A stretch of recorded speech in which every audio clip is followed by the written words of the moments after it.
Good morning. Welcome. This is the 6th meeting of the Joint Select Committee on the Miscellaneous Provisions Local Government Reform Bill 2019. My name is Clarence Rambarat. I'm the chairman of the Joint Select Committee. I would invite my colleagues to introduce themselves, starting on my right. Member Rambachan.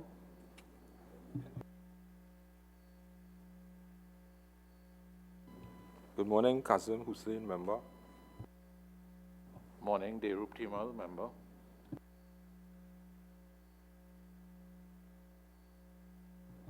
Thank you. We have other members who will join us as we go along. This committee is supported by the representatives from the Chief Parliamentary Council's office, and we are also supported by the secretariat provided by the Parliament, Ms. Skeret and Ms. Janki Prasad. I think we all know the purpose for which you have been brought before the committee today. A bill has been laid in the lower house, and that bill seeks to amend the existing Municipal Corporations Act and consequentially several other pieces of legislation. The bill is part of the long-promised local government reform. There's been a significant amount of consultations over the years, but in particular, in the period 2016, I believe, there were consultations across the 14 municipalities. Based on those consultations, a team has worked to narrow down the issues and, through the legislative drafting, come up with some potential solutions. The bill having been laid in the House took a decision to appoint this Joint Select Committee for the purpose of further consultations on the bill itself. We've had some fruitful meetings so far with various entities, many of them ministries which are directly involved in the process of local government reform. We've also met with the vendors, for example, the vendors from San Fernando. I see Mayor Regrello is here.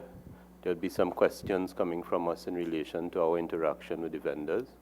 We had a very interesting discourse with the representative from Chaguanas, the Chaguanas Vendors Association. It was reported in the media, and some concerns which were raised. Mayor Budan, you are here, and I'm sure my colleagues would raise those matters with you. In relation to health inspections, for example, Mayor of Port of Spain, you are here, and we understand that Port of Spain is one area where we have some overlap.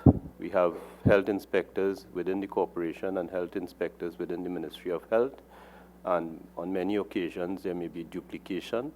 On some occasions there may be passing the buck, one set of inspectors passing the buck to the other entity.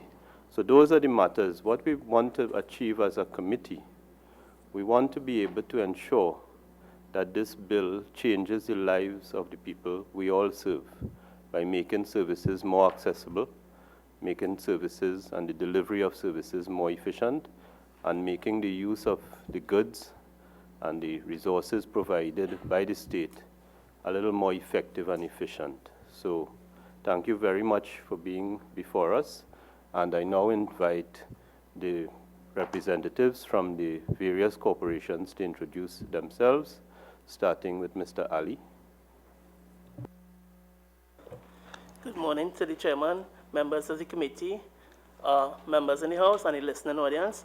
I am Jamil Ali, the acting deputy CEO of San Fernando Corporation. Morning, Chair, members of the committee. I am Junior Regrello, the Mayor of the City of San Fernando, and let me take the opportunity to apologize for the absence of my CEO, who mother recently passed, and he's in a state of armagry for the moment. Good morning, Chairman, members of the committee. I am Annette Stapleton Seaford, CEO of the Port of Spain Corporation. Good morning, members. Chairman, good morning. Good morning, members of the committee. Joel Martinez, Mayor of the City of Port of Spain. Good morning, Mr. Chairman. I am Ann Hussain, Chief Executive Officer of the Chaguanas Borough Corporation. Good morning, Chairman and members of the committee. Gopal Budan, Mayor of Chaguanas. Good morning, Mr. Chairman and members of the committee. I am Mrs. Esther O'Brien. Acting CEO of Arima Borough Corporation. Good morning, Lisa Morris Julian, Mayor of Arima. Good morning, Chairman and members of committee. Beverly Philanders, Acting CEO, Point Fonte Borough Corporation. Good morning, Chairman and members of the committee. Dr. Surendra Danraj, Medical Officer of Health, Point Fortin Borough Corporation. Good morning, Chairman, members of the committee, listening viewers, and the attendants in the gallery. My name is Boniface Ogoma, the Engineering and Surveying Officer, Shawanas Borough Corporation. Good morning, Chairman, members of the committee. I am Mitra Suklal, Public Health Inspector for Port of Spain Corporation. Morning, Chairman and members of the committee. I am Gerard Ramarak, Sanitation Foreman 3, San Fernando City Corporation. Good morning, Chairman and members of the committee. Ida Mariana Eversley, Deputy Chief Parliamentary Counsel, Ministry of the Attorney General and Legal Affairs. To my left, I have one of my officers, Anil Joseph, Senior Parliamentary Counsel in the Ministry of the Attorney General. Right. Thank you very much. As I welcome Member Paul Richards and Member Khadija Amin. Morning. Good morning. And as these members settle down, I want to invite Member Kazim Hussain to open proceedings on behalf of the committee. Okay, good morning again. Good morning to the CEOs and the chairmen and the mayors of the various corporations and the administrative staff. I want to go straight into and directed this question to His Worship the Mayor of City of Port of Spain. Your Worship, I am sure by now that most of you all have read the bill, the act, and there's a consensus with local government, because I've been in local government for 40 years. I worked at the corporation, I served as a councillor, I served as a mayor, and now I am in this position at the ministry. And the consensus out there is the services are not reaching down directly to the citizens and the burgesses. Funding is a problem. Funding has always been a problem, because I served as the mayor, and whatever government is in charge, we always have, there's never enough money to do drainage, streets, roads, bridges, whatever. Your Worship, I would like to ask you, this has affected the Port of Spain Corporation, and how you intend to deal with it, and have you started to implement these projections we have from the bill? From the local government reform bill. Good morning, all. Good morning again, Chairman. Thank you very much for the question. I myself have been in local government for a number of years. I've served 14 years as a local government councillor at the Diego Martin Regional Corporation, and now 2.5 years as the mayor of the city of Port of Spain. I've been able to see, I can understand the point of view where the services are not reaching the recipients, which is the burgesses, and in the city, well, the citizens. This is a perennial problem. It has always been a struggle with regard to the fact that we were a county system before, and then we moved into the municipal corporation process, whereby we were able to assist a little better because of the way the structure was decided. It gave the corporations a lot more to work with. The problem that happens in a lot of the times, the structure that we have are not as fluid as they should be, and that is basically because we inherited systems that we continue to work with and we use as our template, but without thinking that you can use a common sense approach to flow the process a little easier. It has always been, well, the act say so, or the this do so, whereby you keep finding that it is used to block versus used to free up.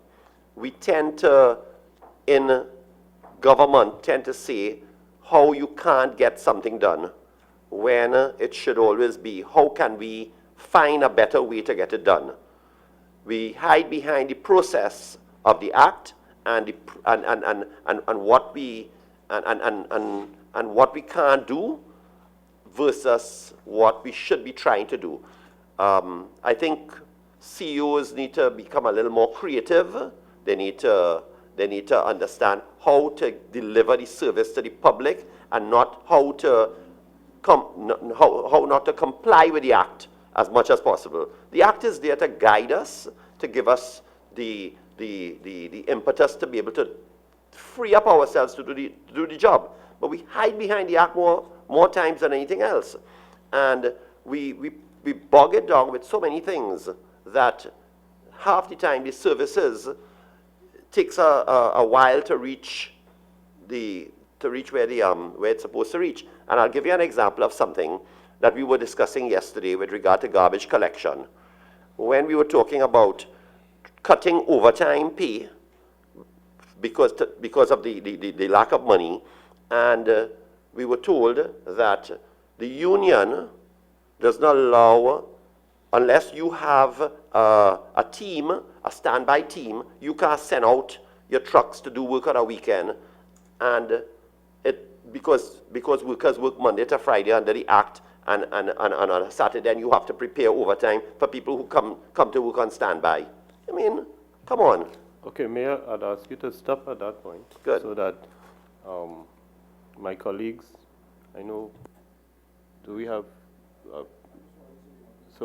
Member Hussain? Your Worship, I know you dealt with the services. Now, we bring in this local government reform, which is, we have been trying to bring this since before independence.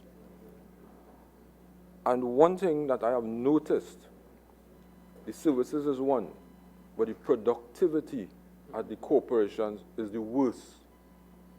People come to work 8, 9 o'clock, 10 o'clock. The CEOs are the one responsible for ensuring that people come to work on time. People leave work 2 o'clock, they leave half day, they don't come back. The productivity is the worst at the corporations. So I would like, we bring in the reform, but the reform could come, but the productivity could still be low. So we have to ensure that the CEOs manage the corporations. That is the job. So once the CEOs reach to work 10 o'clock, what do you expect a worker? What time do you expect somebody working a clerk or a daily paid worker? What time do you expect them to come? So the CEOs hold a great responsibility in the corporations. That happens by you. It happens in Shogunas, it happens in Point, it happens everywhere. When I was mayor of San Fernando, I used to stand up upstairs or on the ground level and see people coming in 10 o'clock and they wouldn't even say good morning. So productivity, people watch everything now. Productivity has to step up. And you can't wait for the reform. The reform will come, but we have to deal with productivity.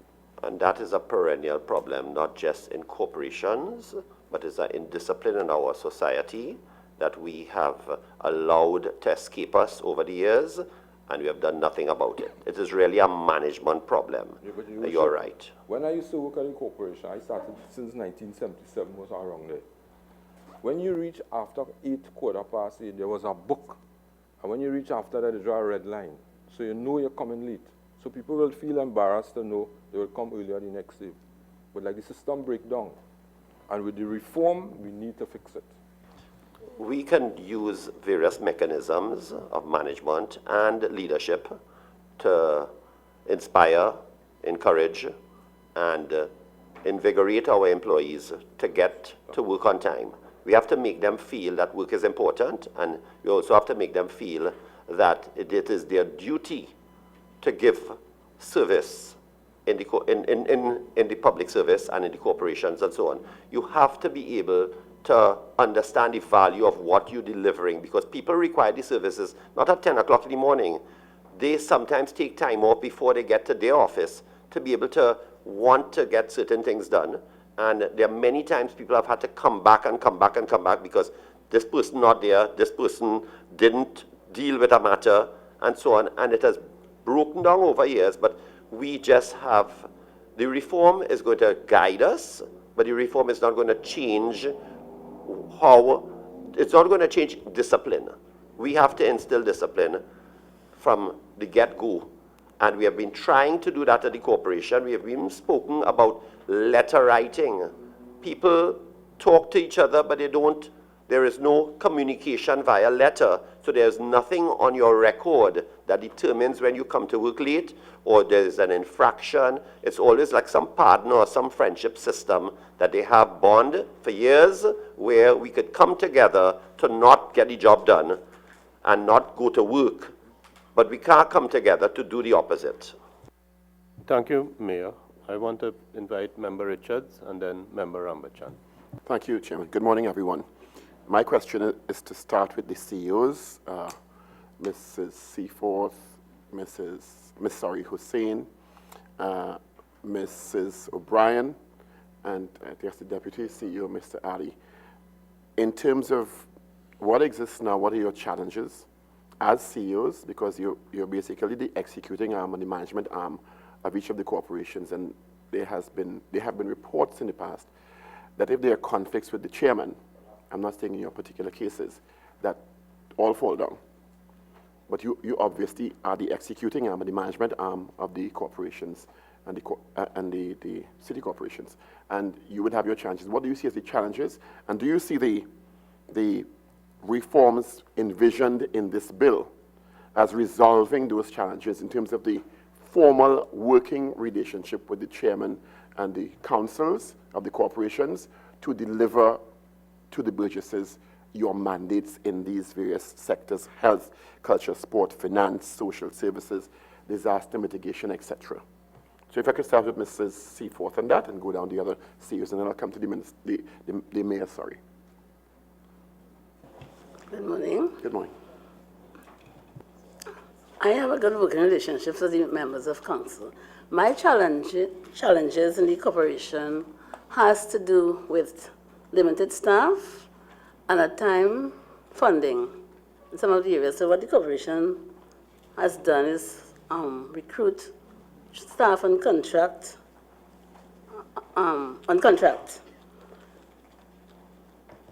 The second question has to do, can you repeat the second question, please?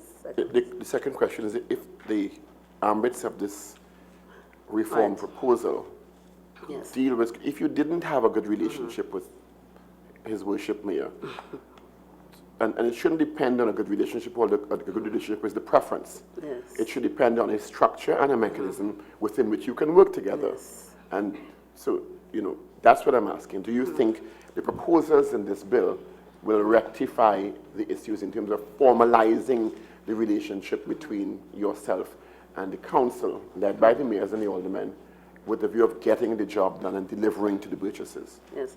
I am in support of the proposal of the bill, though there are some clarity that when we had a discussion among CEOs that we will need to have clarified here, some areas. One of the areas in proposal of the document is with regard to the provision of section 38.2, page 28, which states that in performing the functions above the Chief Executive Officer shall act under the supervision and direction of the Mayor of the Council. My question is, would the CEO be reporting to the Mayor directly or a PS with this bill? Ms. Hussain? Good morning. So, as it relates to... Good morning, Mr. Chairman and members of the table.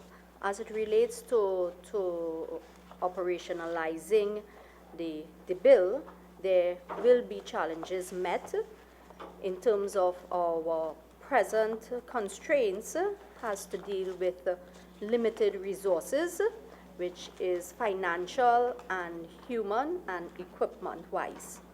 As it stands, financial resources, it's very small to carry out the work of the Chaguanas Borough Corporation. Together with our manpower, where there's a dearth of professional resources from the Public Service Corporation. As we are well aware, the Chaguanas Borough Corporation came into effect in 1990, and we do not operate under the Statutory Authorities Service Commission and do not have that vast human resource capacity that they may have under the Public Service Corporation, where we have a dearth of professional officers. That poses a great challenge in the managerial aspect of the various departments that exist now, and notwithstanding, if it is not provided under the bill, the various divisions, and the capacity of the borough to carry out the work of the bill would be greater than what it stands now.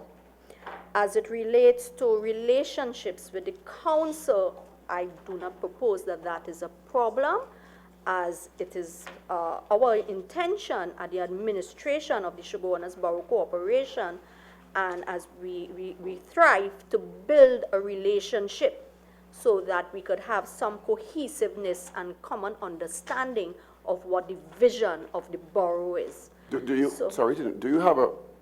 sometimes have conflict in serving two masters between the PS and or the mayor in terms of sometimes direction? Pardon me? Do you sometimes have a conflict in sometimes the paradigm of serving two masters sometimes, the PS versus the mayor? Not at all. Thank you. No. Yeah? As other corporations,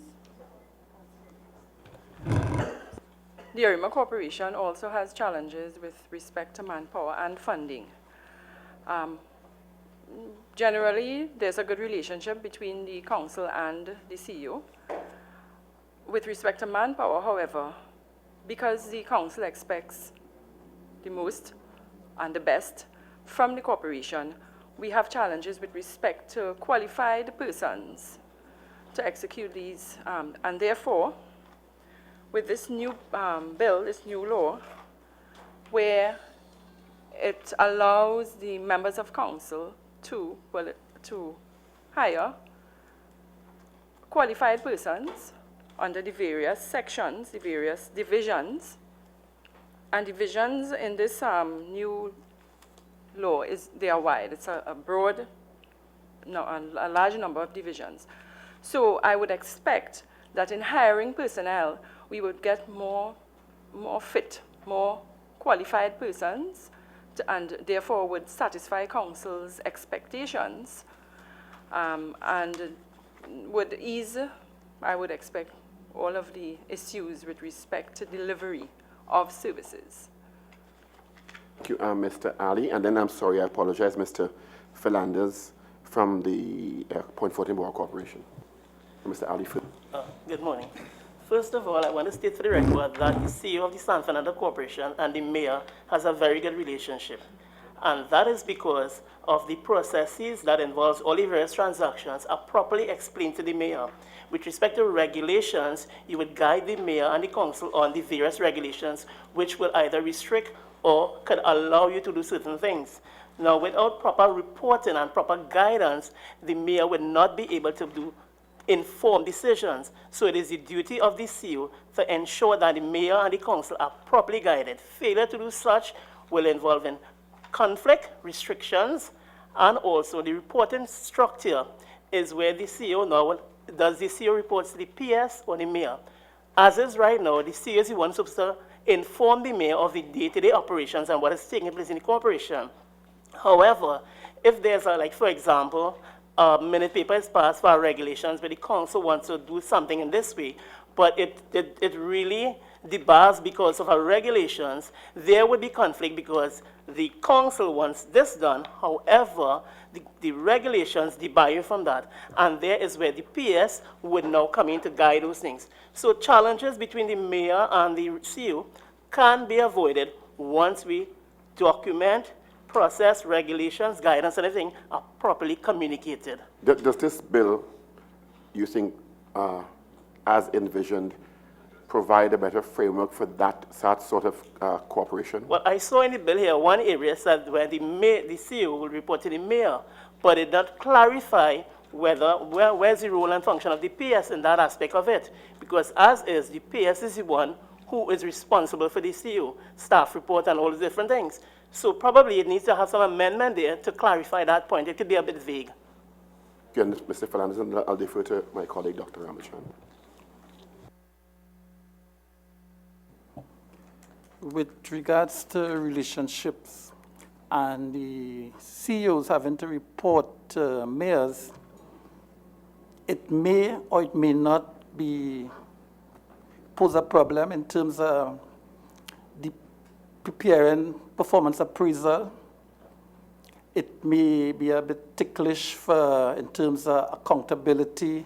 Earlier on, His Worship the Mayor of Port of Spain said CEOs need to learn how not to comply with the Act. And that too will pose a problem for a lot of CEOs. The mayors may want you to do something that may be contrary to legislation, but at the end, CEOs are held accountable and have to perform within the legislative framework. And what I noticed too is CEOs are being required to prepare their own performance, their own organizational structure. Some corporations may not have the necessary skill set to do that.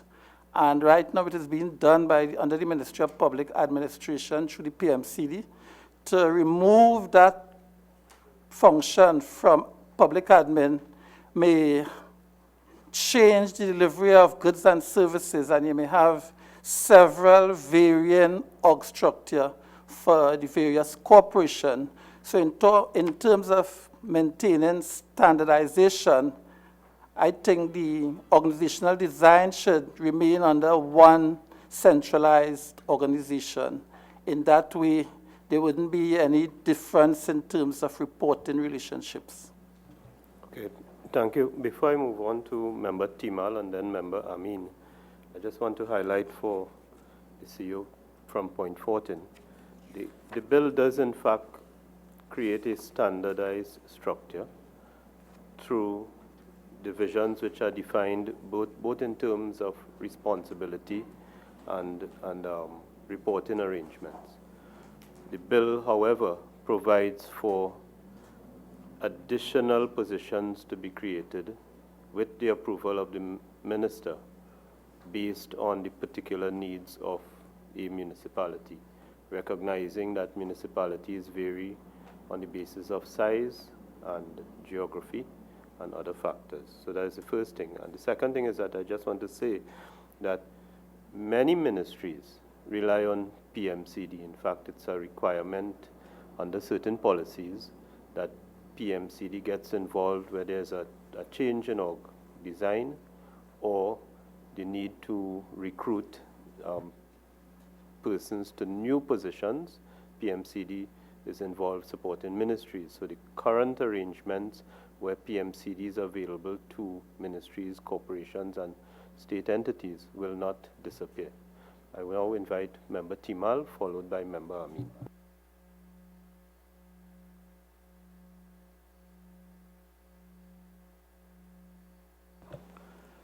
Yes, I think when Mrs. O'Brien was speaking, she hinted at some of the broadening of the respective administrative divisions within each corporation, because 35A of the proposed bill, page 18, each corporation is being asked to establish at least 12, it could be more than 12, but 12 administrative divisions with certain distinct responsibilities. And some of the areas of those responsibilities are new to the corporation with regards to, for instance, like spatial planning and development is one of them. And what is going to happen as well, particularly in terms of the corporations now being able to collect residential property tax. It introduces a whole new dimension in terms of your organization to collect such revenue, audit for such revenue, and all of those things. Listening to the respective mayors, some of your present challenges are, of course, financial, human, and I think Ms. Hussein mentioned equipment. The impact of this bill, right, in terms of the broad administrative divisions that have to be implemented, the impact of it in terms of the change that the respective corporations will have to undergo. Because it's not just a gradual, it's going to be a significant change that you are burdened with. Have you all, in looking at the bill, started to conceptualize or even do some pre-planning in terms of how you are going to really implement this change and manage this change? Has thought been given to, say, like setting up any sort of special unit within the corporations to consider the full impact of this and how you are going to introduce it into your respective corporations and manage and track that change?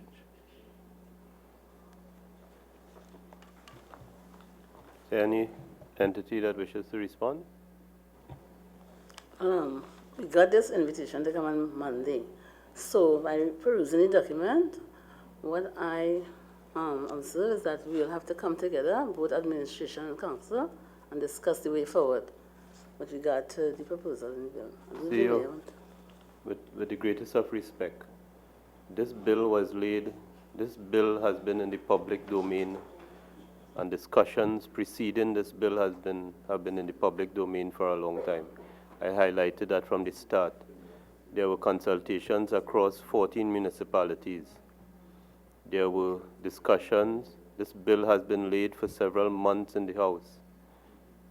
The committee didn't create this bill Monday and send it. Just to make the correction. So, for instance, we had a draft estimate session, and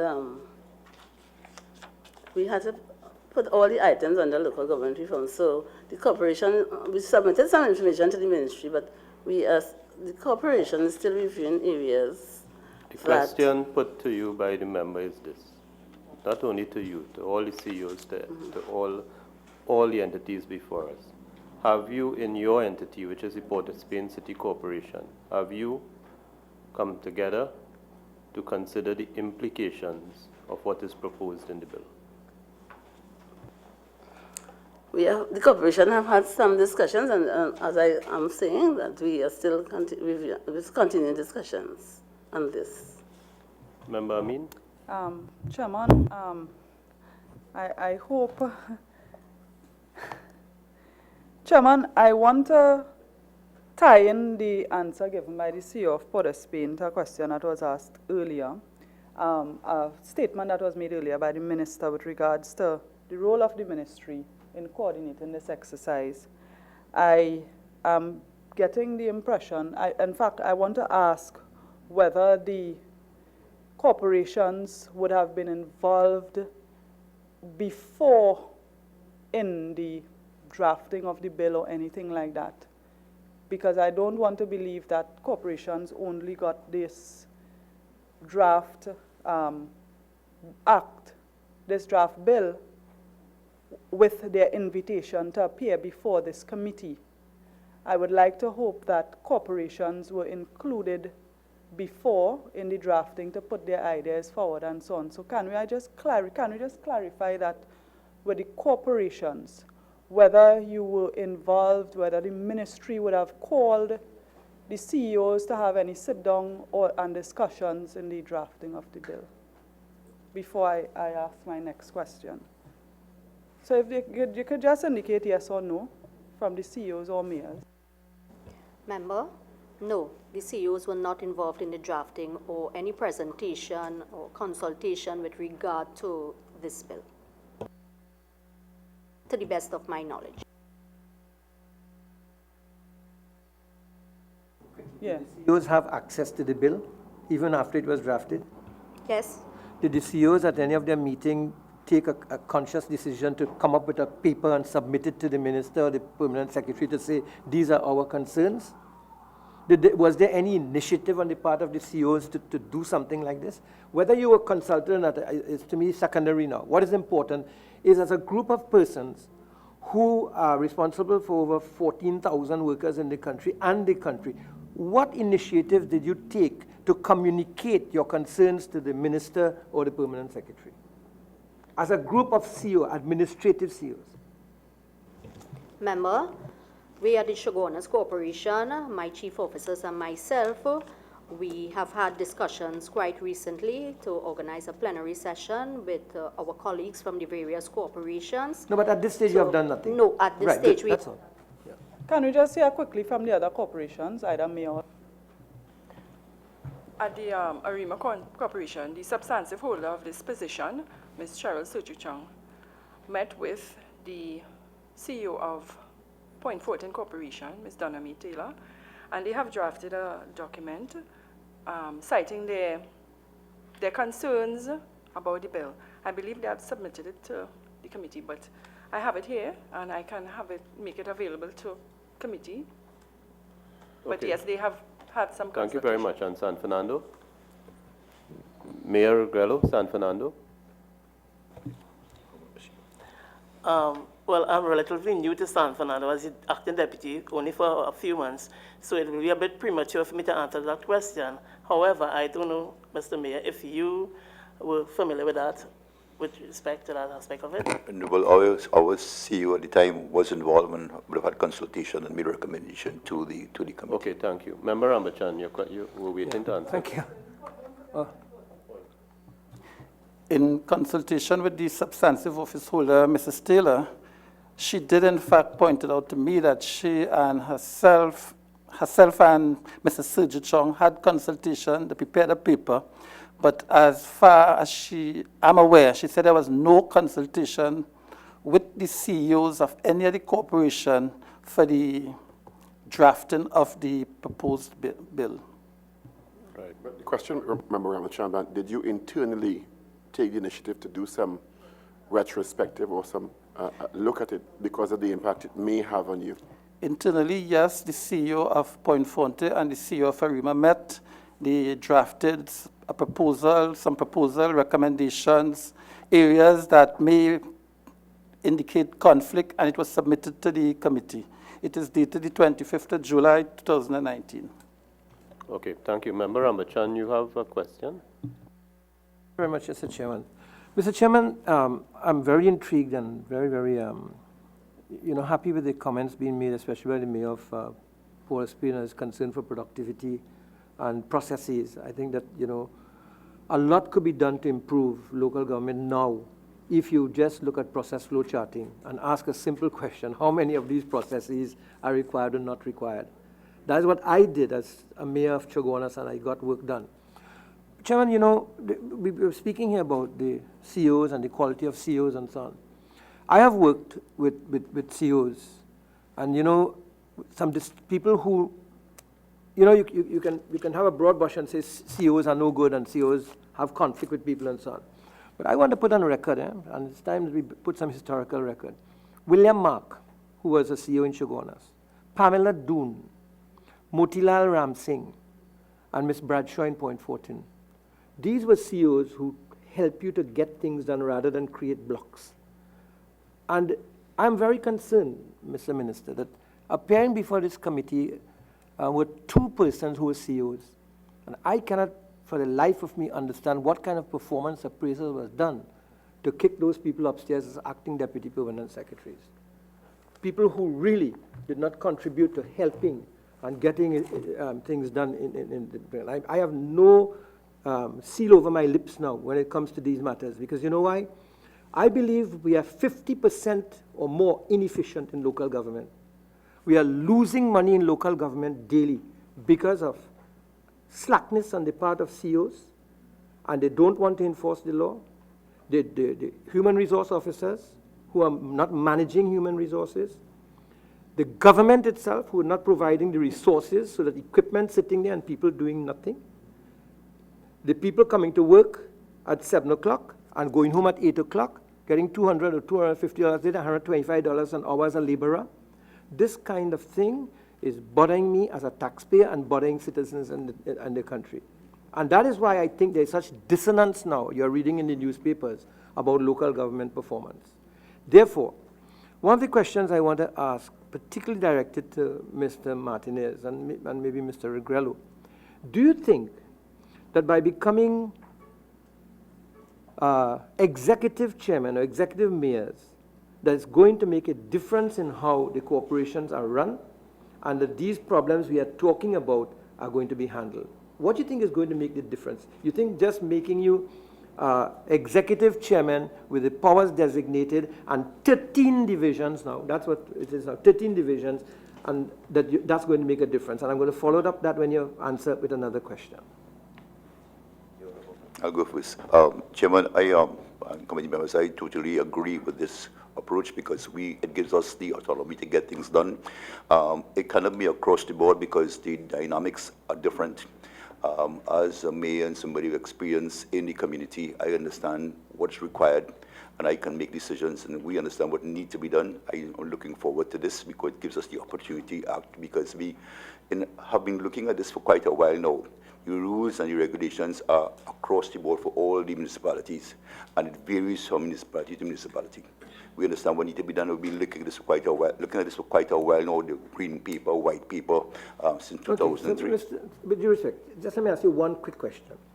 As a mayor, which, as you say, such a great love for the community and a vast knowledge of what the community wants, have you taken this bill and done an analysis to see what do you need, stage by stage, in your San Fernando City Corporation to make this effective, although the bill hasn't been passed in Parliament? Because let me tell you something.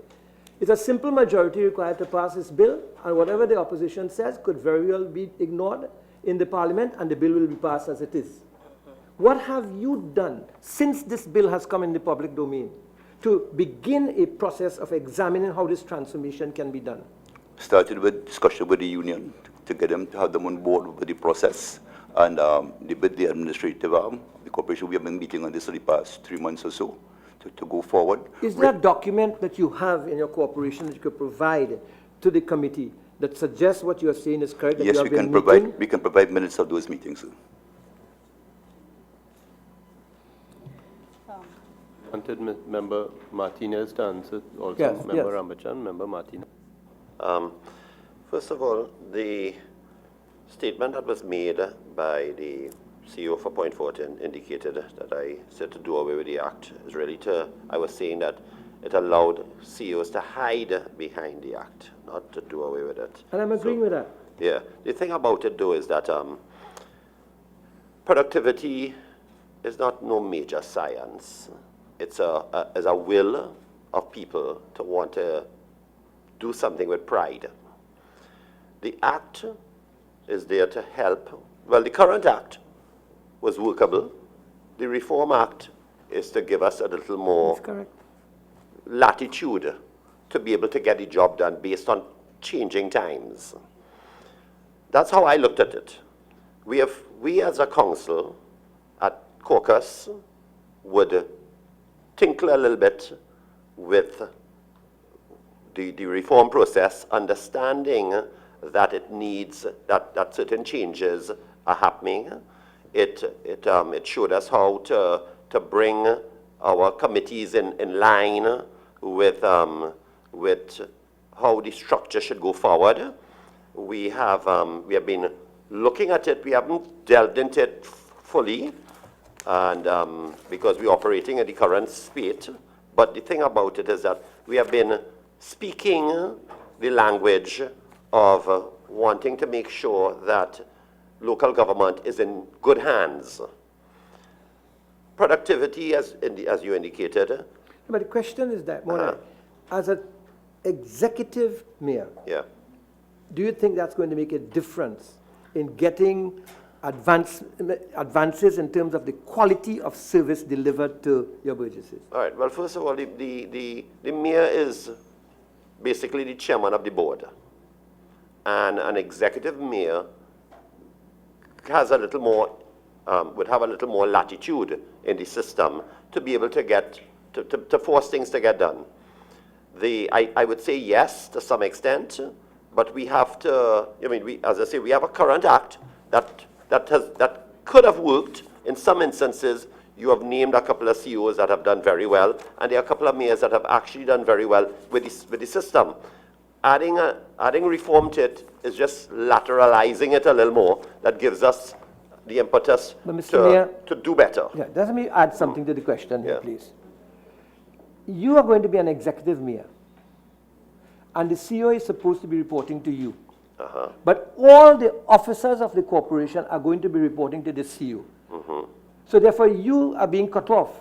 Do you see a situation where the CEO can shut down the corporation and you remain a king without any subjects? I don't have a problem with the system, whereas the CEO is in charge of the administrative function because she's supposed to be doing the micromanagement of the function of the But CEO. right now, Mr. Mayor, you don't have any control over the workers. So they come to work when they want, they go when they want, and what have you. And it's happening. Let's be put on the table here today, right? And the CEOs are not doing anything to change that. So when the CEO remains in charge of all the employees, and you have no control over that again, are you not back to square one? Well, if I have control over the employees, it might have conflict too. So therefore, if somebody has to be in charge of the employees, and if the person who is the CEO who is always there has a day-to-day control over the employees, the CEO is supposed to do her job or his job. Do you think that the CEOs are going to change their behavior now? They don't seem to be taking control over the situation now. So what is going to change when the new reform comes into process and you have the same CEOs with the same attitude and a laissez-faire approach to managing? You see, the mayor comes with a vision. The mayor comes with the understanding that the city or the municipal area is a space that you need to look at from an overall perspective. Yeah, don't you now have a strategic plan in which you have articulated a vision, a common vision, that is in the hands of the CEOs? Yes. And still it's not working? Yes, but that is no fault that the CEO is not doing her job. The thing about it is that the system over the years, if a CEO comes in at this point in time the same way, the CEO has to also be able to manage the structure in a particular way. The mayor can give direction to the CEO, which allows the CEO to do his or her job. And if the CEO does not do his or her job, there must be a mechanism to discipline the CEO to make sure that, to ensure that the job gets done. At the end of the day, you could have a great CEO and a bad mayor, or a good mayor and a bad CEO, and you have the same conflict. Mr. Mayor, all I'm trying to do is this. I'm trying to go along the line you argued very correctly at the beginning. That if we cannot get people to manage the processes in a way that affects delivery to the constituents, we are going to create frustration and we are going to create dissension. And the whole objective of any reform is always to improve the quality of your service, the speed of your service, the responsiveness of your organization, and flexibility. And to me, if that cannot be answered by way of this reform, then we are not going to serve the people who we really want to serve as a result of this legislation. Okay, Mayor, before you proceed, let me invite Member Indara Singh to ask his question. Thank you very much, Chairman. I've heard some very interesting phrases here this morning, such as funding is a problem, has always been a problem. I've heard we have inherited systems, the need for a common sense approach, operationalizing the bill, financial resources, manpower, and funding, and so on. And these are things that the people who are looking on are continuing to hear year upon year, inside out, when they cannot get their garbage picked up, when the drainage in front of their homes are blocked, and we could go on and on and on. in recent times, we have heard, for example, I've heard from the chairman of the Penal Debate Regional Corporation. We are towards the end of the financial year, and they haven't received $22 million of what was allocated. I think that I've heard from the Covert Advocate over $7 or $8 million, and so on. From where we sit, whether it is the mayors or the CEOs that will respond, or will you all have looked at this particular piece of legislation? Are you comfortable with the reform which is being projected to be achieved through this piece of legislation, whether the flow of monies to the respective corporation, your respective corporation, will improve? I've heard about the issue of manpower. What are the existing, or how many existing vacancies are there in the respective corporations going forward under the reform process? How much will be needed to get your corporations up to speed, and what do you plan to do to effect, if you get additional manpower, what do you plan to do to address the issue of productivity also? Thank you very much, Member Indar Singh. It's a question, of course, it follows from the conversation we were having before, because if you have not examined the implications of the bill and you have not understood what it requires of the corporation, then the forward planning may not have taken place. But I'd give you the opportunity to respond to Member Indar Singh. But before I do that, I want to ask Member Amin to make her intervention, followed by Member Richards, and then we'd give the corporations the opportunity to respond to all three. I have some more questions. That's very important. Sure. We'll get back to you, Member. Thank you, Mr. Chairman. I just want to state for the record that, in the presence of the Minister, that I think the Ministry and the Minister should have played a greater role in engaging the corporations in the drafting of this bill. They are very valuable stakeholders, and a lot of what is being discussed here could have been worked out and be incorporated in the bill. So it's a little indictment on the government, because this is your bill and you want to, make sure that it's... All right, sure. Mr. Chairman, through you, the corporations, the mayors, the CEOs, everybody was involved. They had consultations, and apart from consultations, the CEOs meet, the mayors and chairmen meet, and there was a task force which involved the mayors, some of the mayors. So they had consultations. When I heard one of the CEOs say just now, I don't want to take out too much of your time, it's either that CEO had to be new. She now come in as a CEO, because if they don't know nothing about the reform, something wrong. There are quite a number of CEOs who I see are acting, and the acting deputy CEO as well. So it means that it probably didn't filter down, so the next in line didn't have the opportunity to be engaged.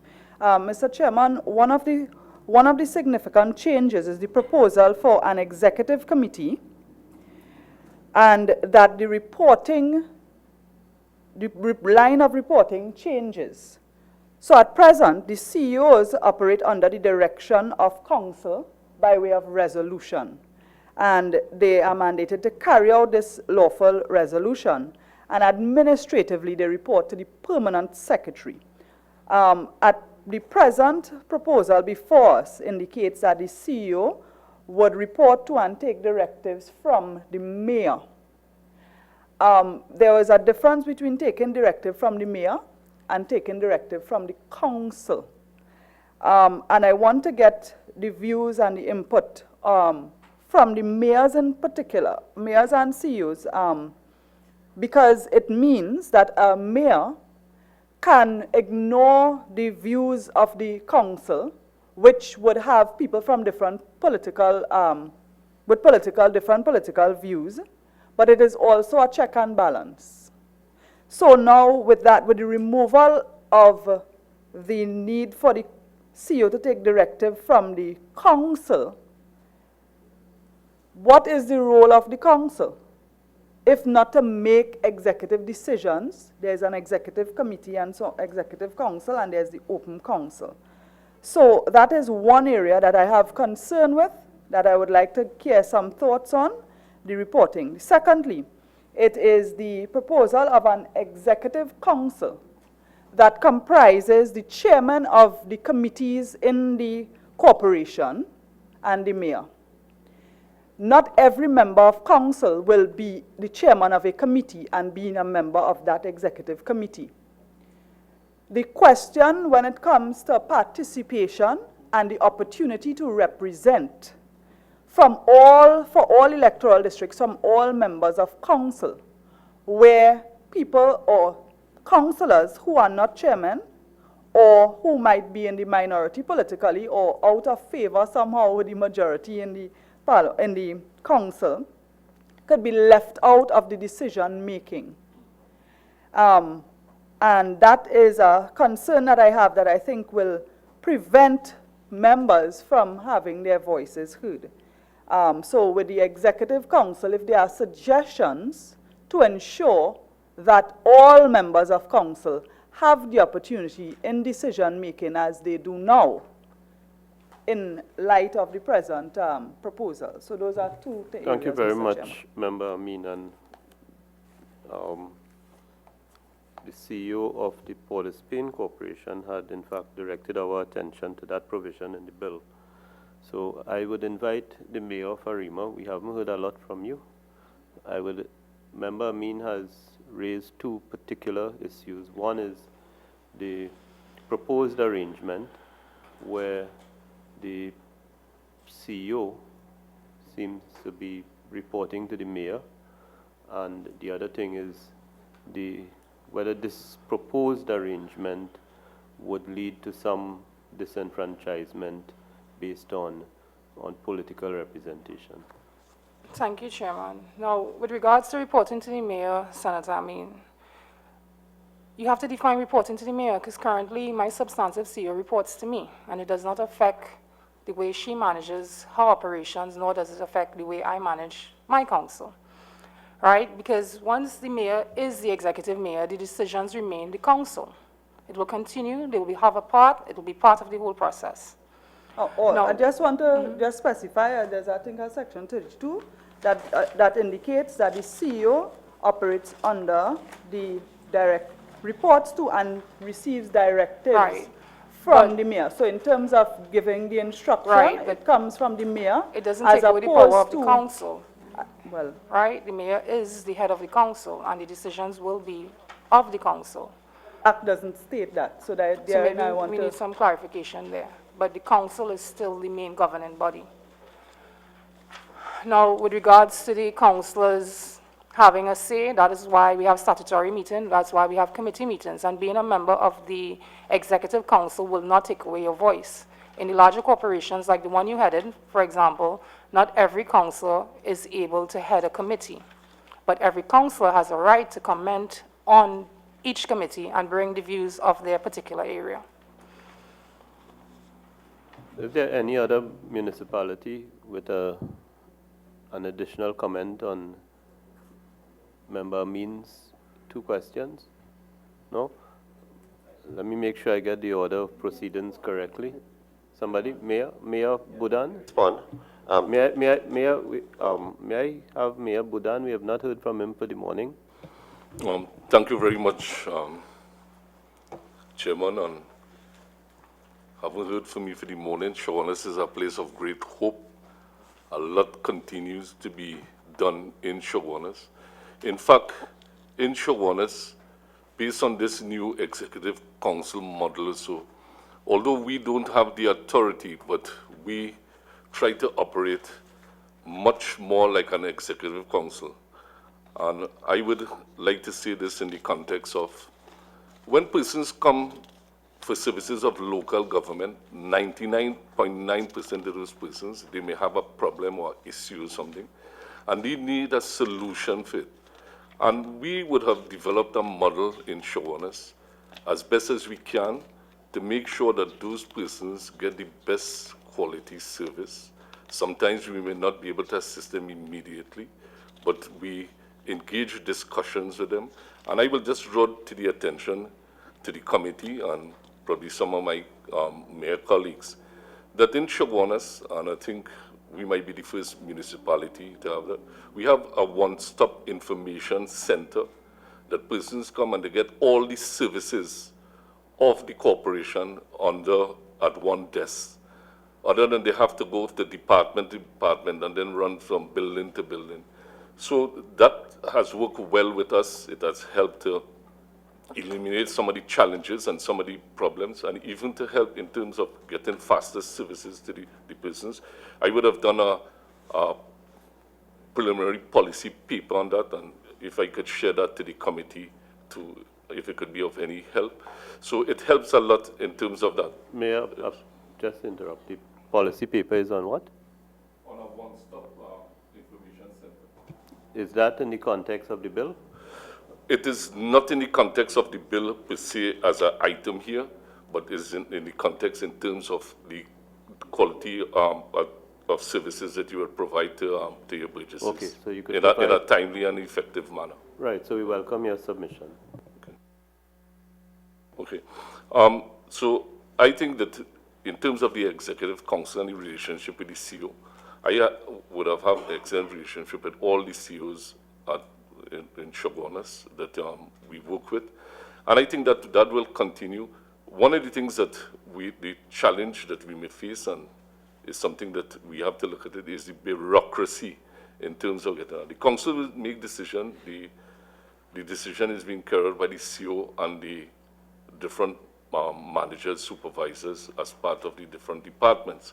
And that is one of the areas, sometimes there are a lot of challenges for one reason or the other to have that done. Mayor, give us some examples or some details, because bureaucracy is a single word. But in your current experience, because we're trying as a committee and the public, we're trying to determine how this bill would improve things. So in the current environment, you say you have bureaucracy. And how do you see this bill addressing some of the bureaucracy? Maybe you could give us some examples based on your experience. Okay. I will just give you two examples in two particular areas, in public health and the building inspectorate and the planning division. And I'm very much happy to know that you have the planning and facilitation bill that we should be able to help to solve. So persons have a plan, it go to town and country, it come to the corporation, then it go to public health, which is Ministry of Health. From public health, it come back into the corporation. They may have some issues, it go back to public. But one of the things there, and I don't think it is unique to Chaguanas, it might be to all the other corporations. And Mr. Chairman, do I have what privileges I have to make statements here? Here for that, so the bureaucracy referred to is not bureaucracy within the corporation, but bureaucracy in your relationship with other agencies? Well, yes, in relationship with other agencies, yes. And that is it. So proceed. Yeah. Persons come to the corporation. They want to know what is the status of the plan, how soon they'll get it, what in a timely manner or so. And it's just that excuses, and there's a whole set of problems in terms of why it can't be done. That is one area, right? So they come to your corporation. Yes. And in your corporation, there are excuses and delays. Well, for one reason or the other, the excuses and delays in your corporation. Yes. Right. But by I indicating that example, I would like also to share the way forward in terms of how it could be solved. Yeah. So if you, in that same planning, building inspectorate department, we had proposed in 2015 to have a Department of Town and Country planning in Chaguanas. Chaguanas will be more unique to all the municipalities because it's fastest developing, and Minister, you might have a good idea too of Chaguanas. And it's the fastest growing area, so you have a lot of development is taking, both residential, commercial development that is taking place in Chaguanas. So had we had Department of Town and Country Planning in Shogunus, it could have served even the Couvreur area or the whole of central Trinidad. And it would be a one-stop operation where persons could have get all the information in terms of that. So that too is a great challenge that we face. And the way forward is to have the part on the public health ordinances, so where you have to go to the Ministry of Health. So based on this new reform, all that housed under one department, so within 7 days, 14 days or so, your persons could have plans, other than wait for 3 years. Right. Mayor, now you are clearly okra with both the bill planning and the Act, Planning and Facilitation of Development Act, and the amendment. Now, is Chaguanas, is the borough getting itself ready for the implementation of, because the planning and facilitation changes could be implemented without this bill being passed. But has the corporation been getting itself ready? Well, I would say yes.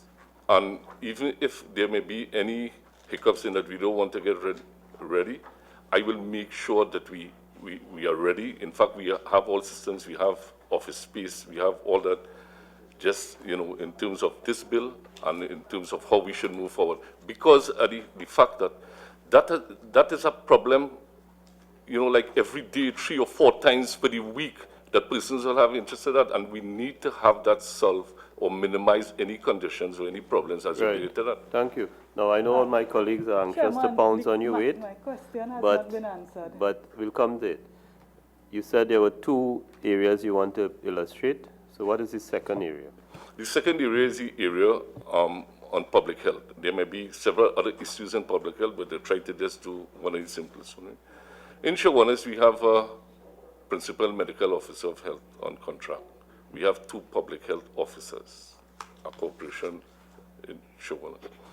There are no public health inspectors, and if we have any services that we need in terms of inspection of food places and all those areas, we have to refer to, Mr. Chairman, to the Ministry of Health, County Medical Officer of Health Department, which, when we look at it, is in Chaguanas. We operate in Chaguanas, and it is in Couvreur. And that, too, we face several challenges in terms of how we access that. So the delivery of services, in terms of persons, it's timing the delivery of services. Thank you very much, Mayor. I want to proceed in this order. Member Richards, followed by Member Timal, and then I have 2 colleagues who are not satisfied that their questions have been answered, Member Amin, and we've never gotten to the discussion with Member Indar Singh on the issue of funding, manpower, and productivity. So, Member Richards, Member Timal, and then we'd get back to the questions posed by Member Amin and Member Indar Singh. Thank you, Chairman. I don't know how far to go with this question, and while I appreciate Member Amin's concerns about the level of consultations, I think this is in itself a consultation. So there are opportunities here for contributions for meaningful amendment of this bill, because it's a proposal as a bill, and it has been available on as a legal supplement, Part C to the Trinidad Tobago Gazette, Volume 58, number 90, since the 27th of June. So I'm hoping people would have, through that, had access to it. There was a concern, or there were concerns raised when the committee met last week with the PSs about whether or not the provisions in the bill clearly enough define the parameters, because there are several divisions to be created as proposed in the bill to handle health, sports and culture, finance, social, etc.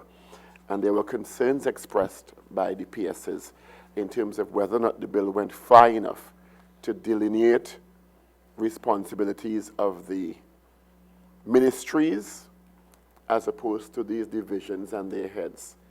Do you have any comments on that or concerns in a similar vein in terms of how far you think your remit will go and your interactions with the various ministries that will no doubt have to collaborate with you in these various divisions? And I don't know if the CEOs or the mayors want to to take a bite at that, given what you've seen in the bill, presuming that you've had a chance to go through the bill in some detail? With regard to public health, my public health inspector 4 has some contribution to make in that area. Thank you. Morning again, Chair, members. We've seen several areas of concern under the public health. I don't know if you would want me to mention at this point in time all, or... Right. Well, as many as you can, right. in the time. So, for example, page 15, with respect to the requirement for warrants, we expect that it may impact negatively efficient routine inspection of private premises. We expect that they may be hindered because, for the purposes of identifying and eliminating public health nuisances, as you know, public health would do routine work to identify those nuisances and eliminate breeding grounds. If there's a requirement for a warrant, we expect that that might delay that process and may negatively impact the efficiency of the corporation.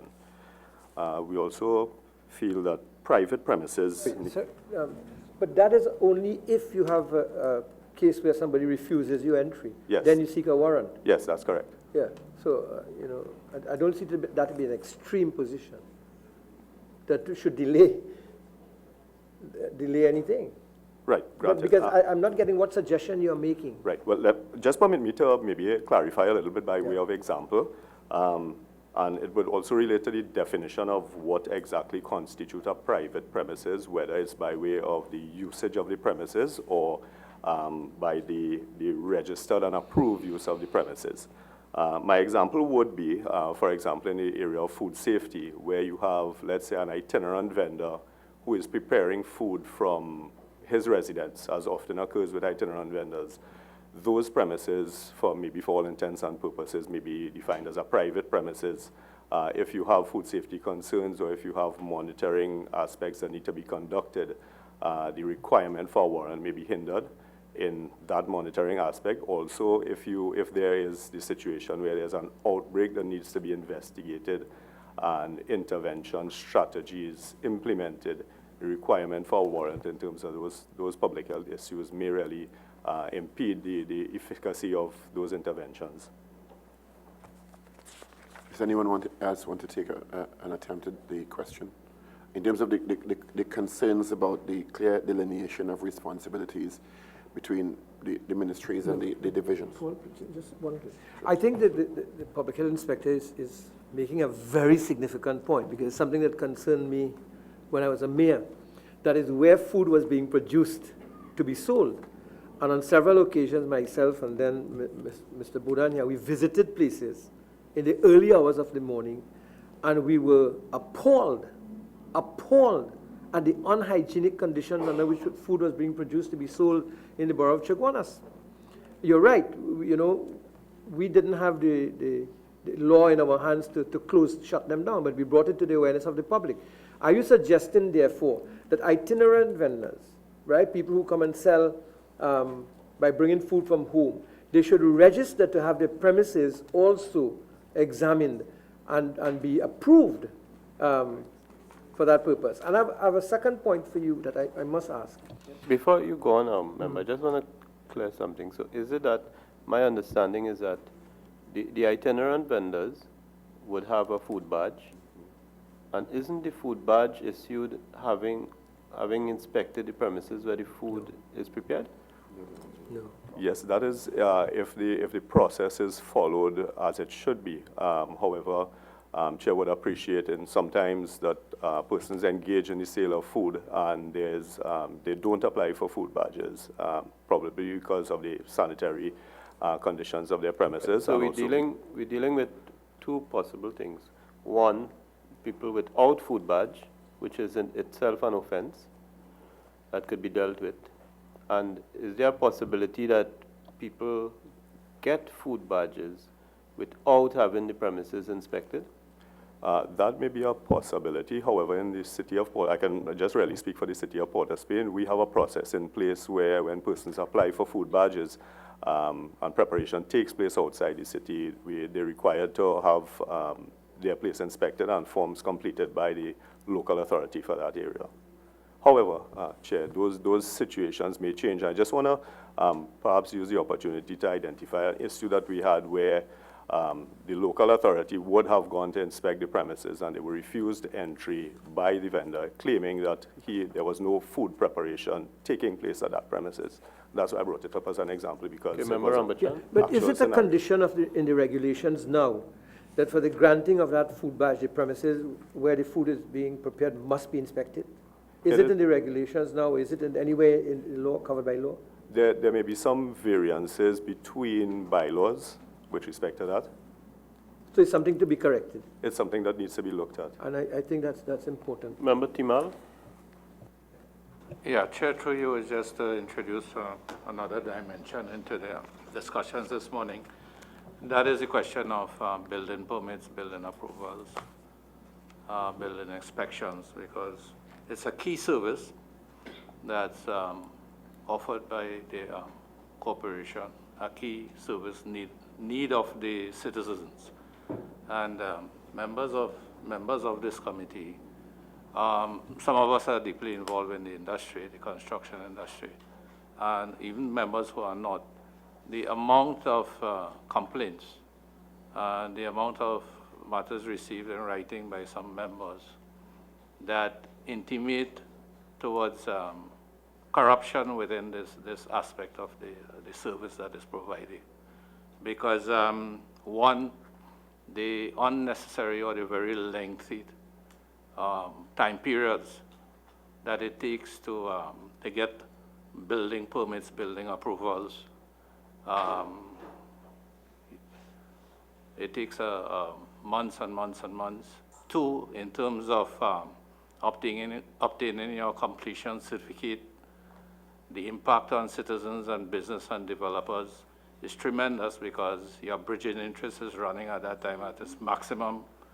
And to get completion, it's added months and added months of interest that has to be paid.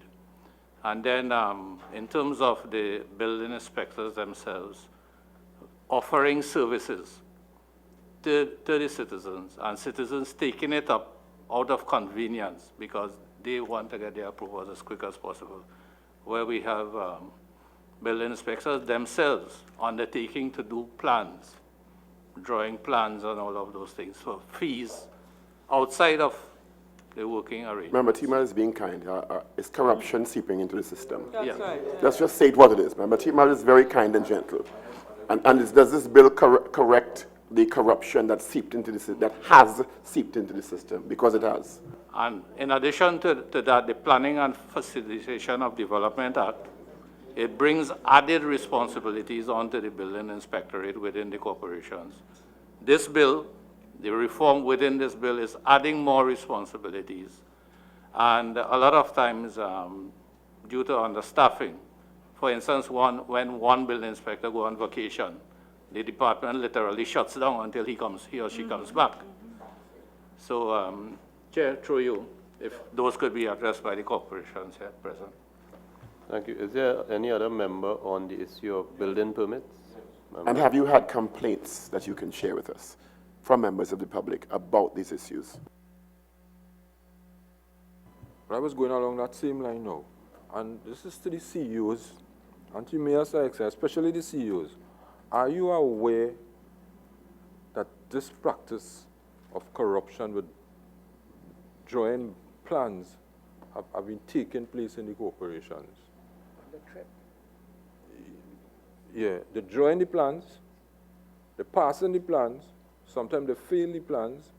You have to, I mean, it's not right to the citizens of this country, because I experienced it in San Fernando, that people have to pay the building inspectors to get a plan drawn, and they will fail it for such simple reason. Right. Member, I just want to be very clear. As part of the building permit process, applicants are required to submit plans. Yes. Now, these plans are prepared privately, not by the corporation engineers. Is that the... Yeah, but according to right, Senator, and what you're saying is that the people who are employed in the corporation create problems and then they themselves solve the problems. by Well, in amendment. addition to creating the problems, probably to put themselves into a position. Yeah. There's a general perception in the public, look, rather than engage all those issues, we go directly to them. And there are some officials who actually provide that service. Chairman, the system is designed like that. So you must come there to draw the plan, you must come there, you have to deal with them, or as you fail the plan, they give you trouble. And it's happening in the 14 corporations. Nobody can deny that.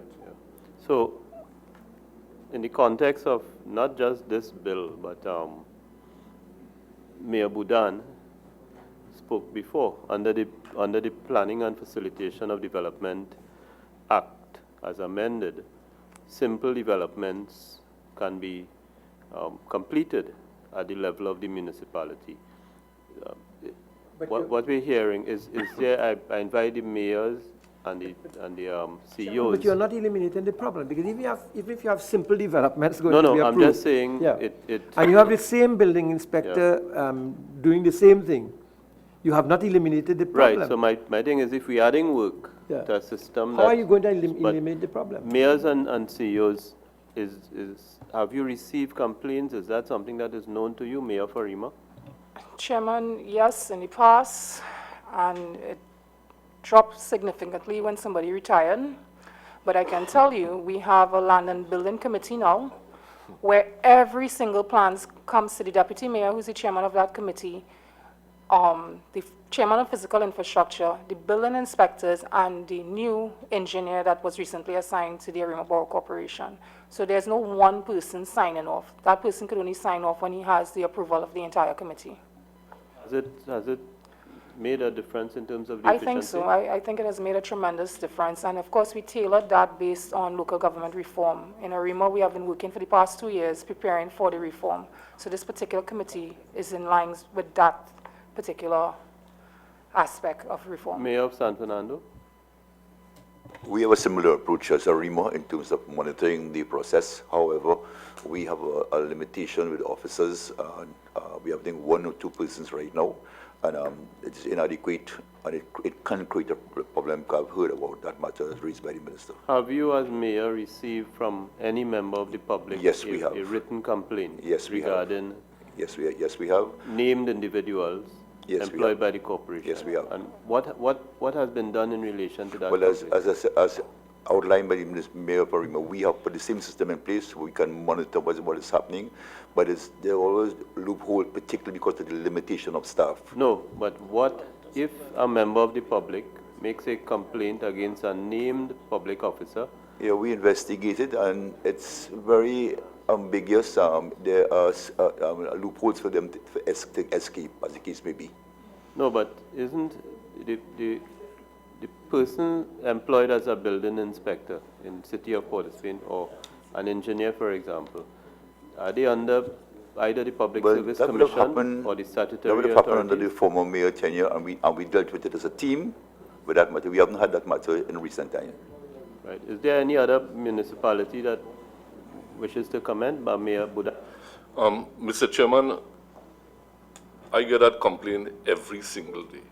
And even on weekends when I go to anybody's function, there's always an issue. We have a plan day, a year and a half, 2 years. We don't know what it is happening. And my comment on this is when you want to control a system, make it disorganized. And you could control the system. I heard the other members of the committee would have spoken on that aspect of it. And what we would have done at the corporation, we move a resolution of the council to ask the entire council, members of the council, to go with the technical team when they go to visits, when they go on site visits in different areas, to just to see exactly what it is happening.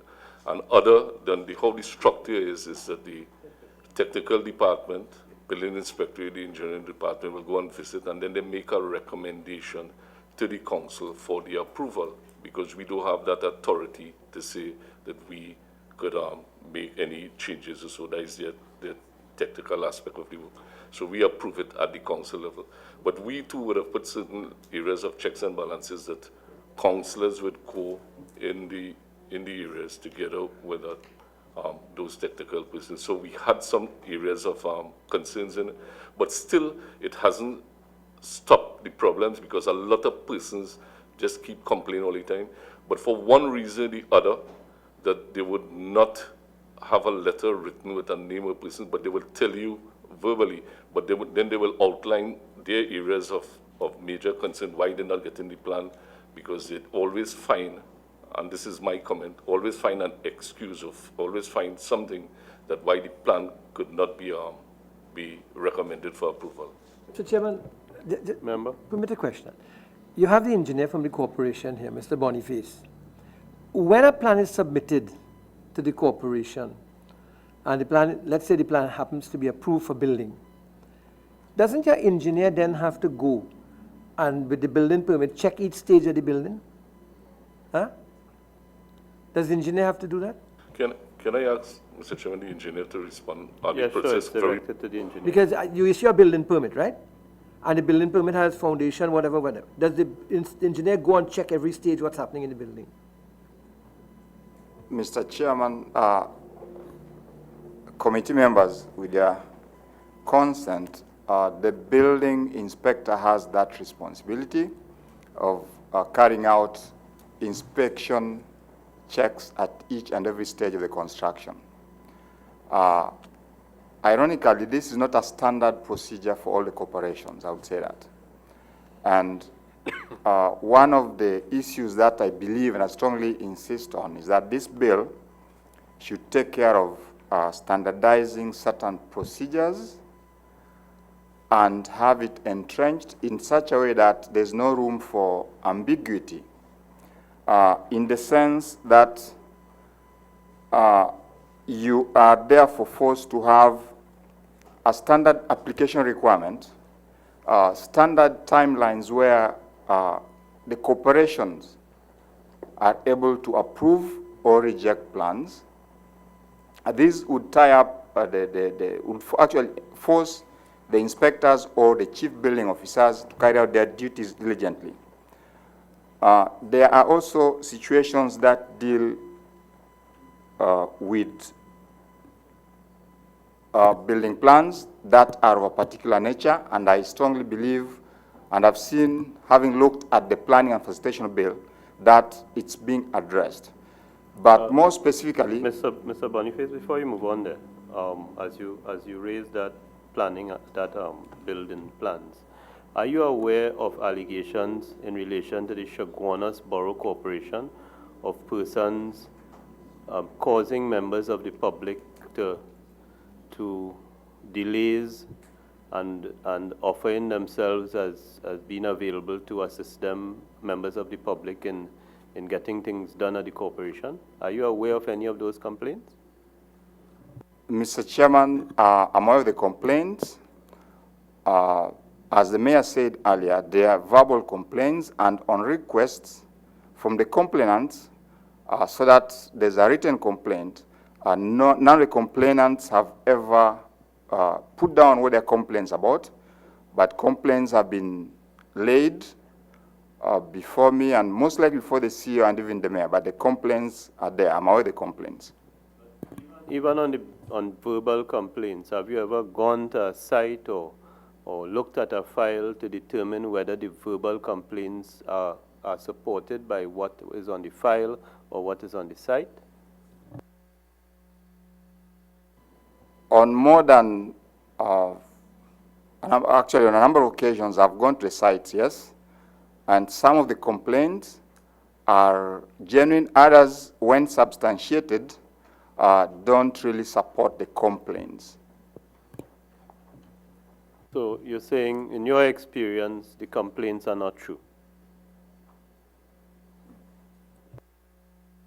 Mr. Chairman, in my experience, some of the complaints are true and some of the complaints are not true. And in the case where the complaints are true, what action has been taken? Mr. Chairman and committee members, these have been reported to the CEO, both in writing and to the councils. both in writing as well as in meetings, and corrective measures have been taken on the billing applications specifically. And no corrections or no disciplinary actions have been taken on complaints about a particular individual. So CEO, I don't know how long you've been at Chaguanas Corporation, but could you say whether as CEO you have had to deal with any of these complaints that we are talking about? Mr. Chairman, I have been able to deal with not a vast amount of complaints. It was drawn to my attention, but I have been able to deal with, in particular, one complaint which was rectified and corrective measures were taken along those lines. Since we have Mr. Boniface, and Section 41 of the old Act, well, the current Act, right, speaks about the functions of the engineer.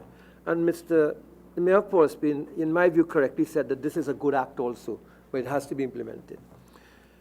I also want to direct this question a different way to the Medical Officer of Health under Section 42 of the old Act, because we're proposing a whole set of things here that repeats a lot of what they have to do. But there are two things that are very important to me here. And it seems that no change will take place unless you have a different mindset. Let me refer to 41D, functions of the engineer.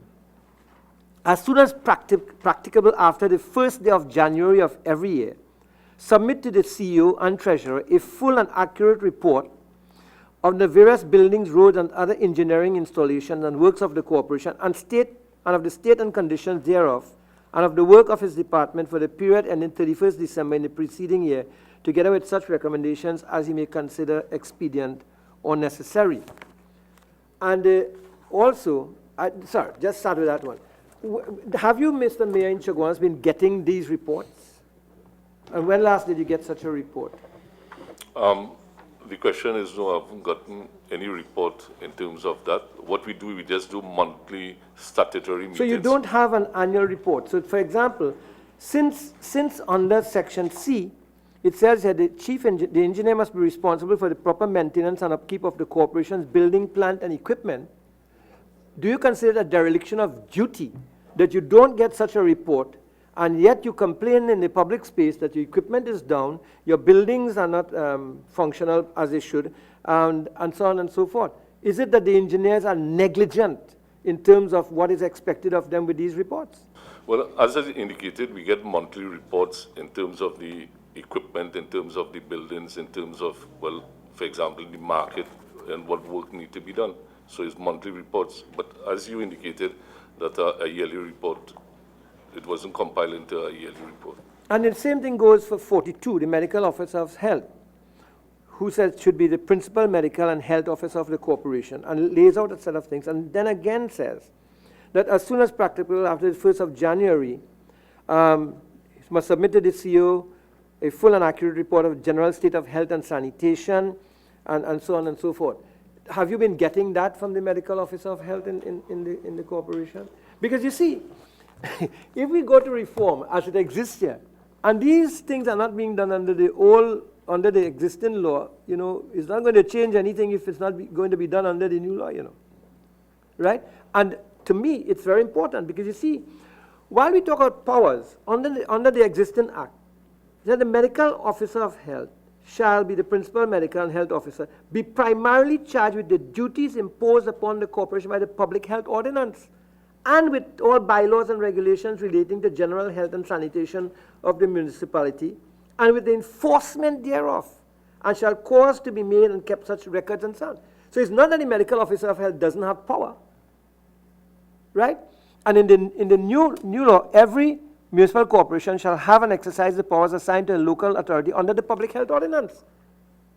But yet you have all these complaints being made in the corporations about poor sanitation, poor hygiene, this, poor, that. Is it that the medical officers of health who are being recruited are not up to the task? And they're not following what is supposed to be done? Because the question I wanted to ask is this: are we recruiting the proper medical officers of health for these corporations and cities? And is it that they have to have a medical degree, or do they have to have something else in order to really qualify to be medical officers of health? Because I see this, in addition to the technical skills they have, as a management job also. And I am afraid that a lot of these medical officers of health, with due respect to everyone, are coming into these jobs for a relaxation time. I saw it myself as a mayor, and I see it again and again and again. When you expect them to be on the job, they're not on the job. When you're looking for the CMOH in Siparia, you can't find the CMOH, and so on. This is very serious. Very, very serious. And when we talk about institutional dysfunctionality in this country, it has to do also with people who have to do jobs and they're not doing the jobs they are doing.